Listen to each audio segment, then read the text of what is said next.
Well, hi folks, it's potato planting time in pots again. It's really windy today, so I don't know whether you'll be able to hear me with the wind. I've already done about half of them, so we'll just get on and I'll just show you how I do the rest. I've just prepared the beds, which I'm going to sit the pots in and then bury the bottom of the pots. I'll just show you my spuds that I'm planting this year. They've been chitting away now. I've got some Annias, King Edward, Golden Wonder, Sarpo Mira, Nicola, Kestrel. So as you can see, they've got some chits on now, some sprouts, so they should be up a bit quicker than if you didn't chit them. So I'll just get on and I'll show you how easy it is to plant them in the pots. So as always, I'm using a 30 litre pot. I've actually got some 45 ones as well this year, which I'm going to plant 3 in. But mainly I'm using a 30 litre pot with loads of drainage holes in the bottom. And what happens is when I bury this in the soil, the roots will grow to the bottom of the pot and then grow out into the soil in the garden. So not only do they get the nutrients from the compost in the pot, they also get water and nutrients from the soil beneath. So you get like a double effect. So basically, all I'm going to do is just fill a pot up about half full.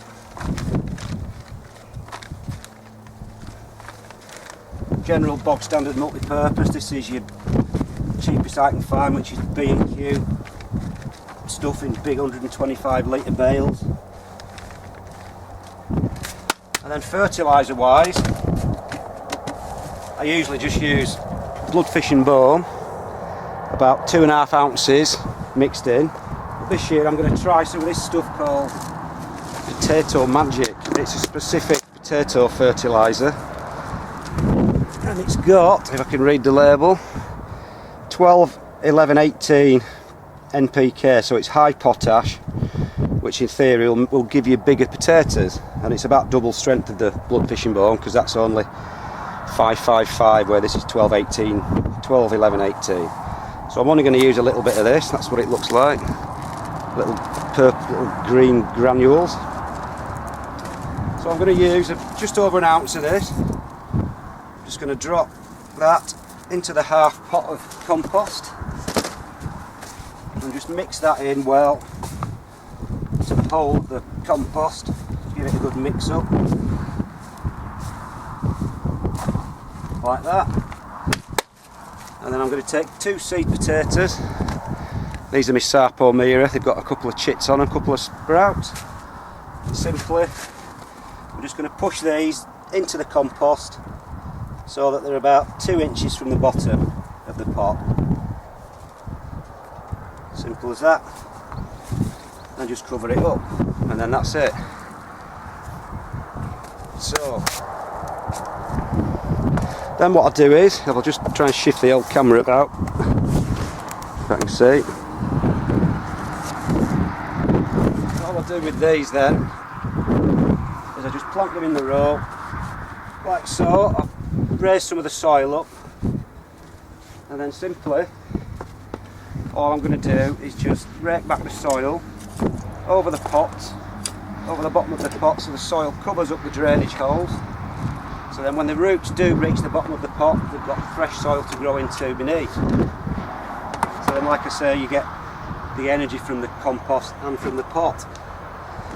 And then when they start growing up and sprouting through, when they get to about maybe 6 inches tall, you're going to keep topping this pot up, leaving a few inches of the leaves sticking through until you reach the top of the pot, and then that's it. You just keep watering it as normal, and then when they're ready, and you just lift the whole pot out instead of having to dig them up.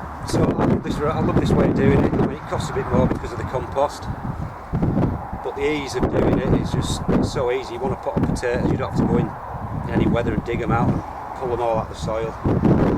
You just tip one pot out.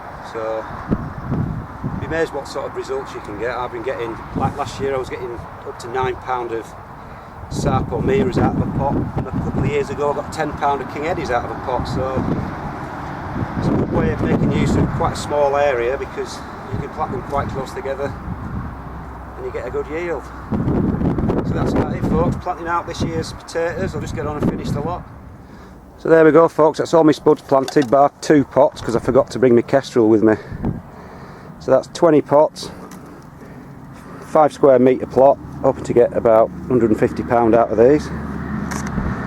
Now I've done a bit of a test, I've done 50% of them with the same blood fish and bone as I usually use, the fertiliser, and 50% with this new Potato Magic fertiliser, so we'll see if it's any better, and if it is, by how much, if it's worse, whatever, so we can do some comparison reveals later on in the season. So that's about it folks, spuds planted this year in pots again.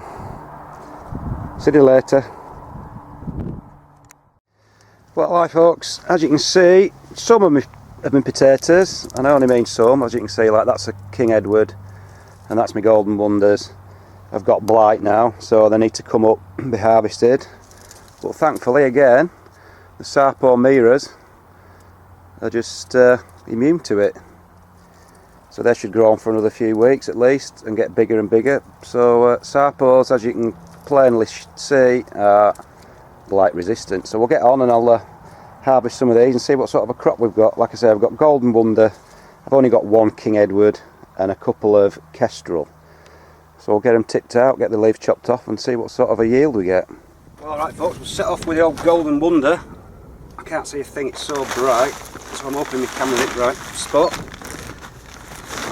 Now, I'm not expecting much from these. They're the world's best chipper and roaster for me, but a really pathetic yielder because they are a bit of a heritage variety. So we'll see. And there doesn't look to be much yet, does there? So as long as I get them a little bit bigger than that, we'll have a look anyway. It's not looking promising. Oh no, that's bloody brilliant. Like I say, they're not a big yielder, but if I get a few that size, I'll be happy. What they lack in yield, they make up for in taste and texture. Oh no. Look at that one, it's like a beep beep. Look at that one. Right, no, fantastic size that for a Golden Wonder. I'm happy with that. There won't be millions, but if I get £3 I'll be happy, to be honest. Like I say, they are the best chipper ever. They're just floury, they go crispy, they're fantastic for roast. And I'm really pleased with them being that size. It might sound a bit daft. Getting some rare spuds, look at that one. So, no, I am quite happy with these actually.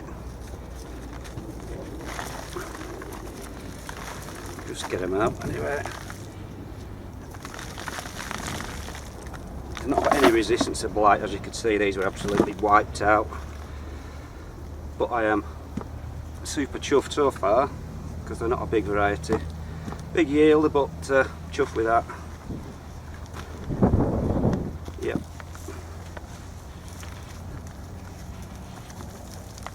Oh. Can't wait to get some roasts out of these.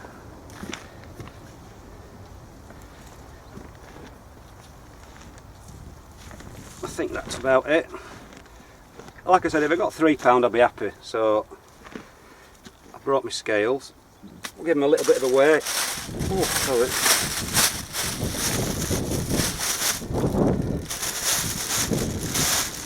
But like I say, I'm really chuffed with them being that size. You get decent chips and roasts out of something like that big. So good stuff.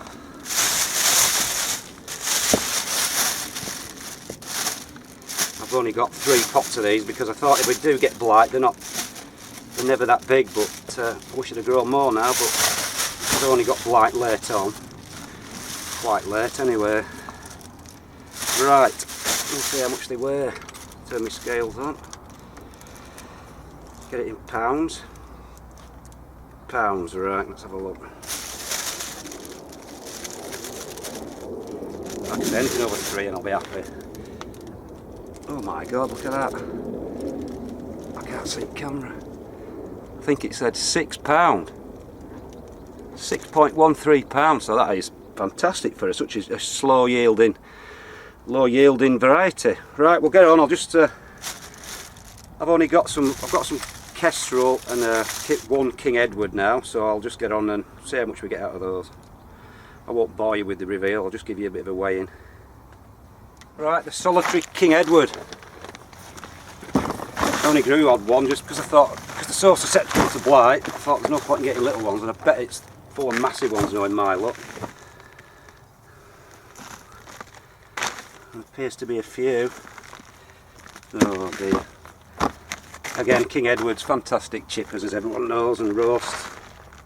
Oh wow, it's going to be full of big uns, isn't it? I don't know, let's have a look.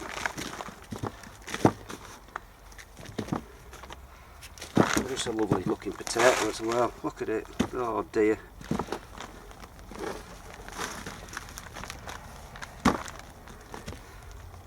It's going to be full of big uns. They could have been a bit bigger, I suppose, but there's some big enough to rot to bake there anyway. And it looks like there's a good old yield. I said I wouldn't, but oh, look at the state of it. And so again, I wish I'd have grown a load of these now. But we've had such bad blight for the last few years early that things have just been rendered sort of inedible because they're too small. So I thought I'd grow a lot more Sarpo Mira, which are a decent spud, but not as good as these.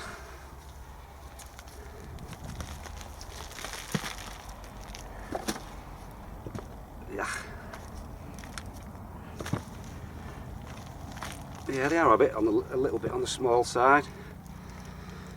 So another month, like the Sarpos will get, hopefully without any blight, and they'd have been a good size. It's a seed potato. Right, I'll just give these a quick weigh as well. I've not got them all out, there's probably loads still in there, but to give you a rough idea. They are a little bit on the small side, I must admit.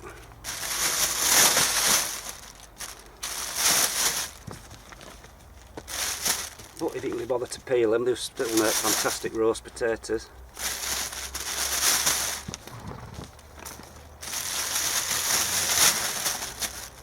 I don't know why we're getting blight so badly these days. We shouldn't have got it this year because it's been so dry.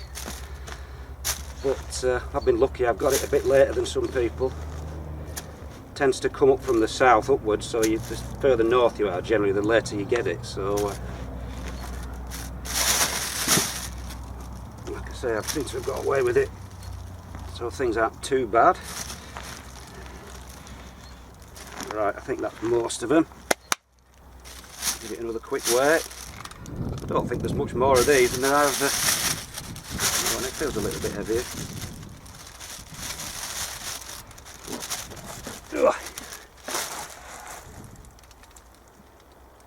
8.1 pounds. Just there, if I show you that, 8.1 pound-ish. So chuffed with that, considering they've been liquid a bit earlier. Right, so I think that's about it. I won't bother doing my kestrels because they'll be similar. But to be honest, I'm absolutely over the moon with the Golden Wonders to get £6 and to get £8 just from the old King Edward bag. I've got another 4 pots of Golden Wonders, so that should be about £25 of them. So that's about it, folks. Chips ahoy. See you later.